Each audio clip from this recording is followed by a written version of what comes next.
రామారావు విగ్రహం పెట్టినావు. దేనికోసం పెట్టినావు? సో, రామారావు విగ్రహం అంటే సీఎం గారి మాటల్లో ఏముంది అంటే ఒకవైపు రామారావు, ఒకవైపు ఇందిరమ్మ ఇద్దరిని కలిపితేనే మా ప్రజాప్రభుత్వం అని జనాలకి హితబోధ చేసింది. ఇందిరమ్మ దేశానికి ప్రధాని చేసింది.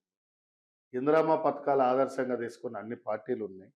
ఇయాల ఇందిరమ్మ పార్టీ నుంచి వచ్చినోళ్ళే ఆదర్శంగా తీసుకున్న బీజేపీ, అల్లకెళ్ళి యూత్ కాంగ్రెస్‌లో పనిచేసిన కేసీఆర్ గారైనా, చంద్రబాబు నాయుడు అల్ల పనిచేసినోడే, జగన్మోహన్ రెడ్డి అల్ల పనిచేసినోడే, మొన్నటిదాకున్న సిద్దిరామయ్య గూడా ఈ దేవగౌడ ఎమ్మడి పనిచేసినోడే, ఇప్పుడున్న కేరళ రాష్ట్రం అల్ల పనిచేసినోళ్ళే, స్టాలిన్, కరుణానిధి గూడా కాంగ్రెస్ హెల్ప్ తీసుకున్నోడే, తమిళనాడు స్టాలిన్ మాజీ సీఎం ఆళ్ళ నాయన. నేనేమంటున్నా అంటే ఇందిరాగాంధీతోని పోల్వకూరి రామారావు. ఆత్మగౌరవం దెబ్బతింటది. నేనేమంటున్నా అంటే నీ విగ్రహం పెట్టుకున్నావు. కాంగ్రెస్ జెండాలు పెట్టురాడ. ఏ పార్టీ సీఎం ఓపెన్ చేసిండాడ? అదే మీ కాంగ్రెస్ కార్యకర్తలే కన్‌ఫ్యూజన్‌లో ఉన్నారు. అదే కాంగ్రెస్ కార్యకర్తలు కన్‌ఫ్యూజన్‌లో ఉన్నారు గానీ మైకుల కాడికొచ్చి చెప్తలేరు గదా! ఆ! భయపడుతుర్రు గదా! భయమెందుకు? రుబాబుగా బతుకుదాం.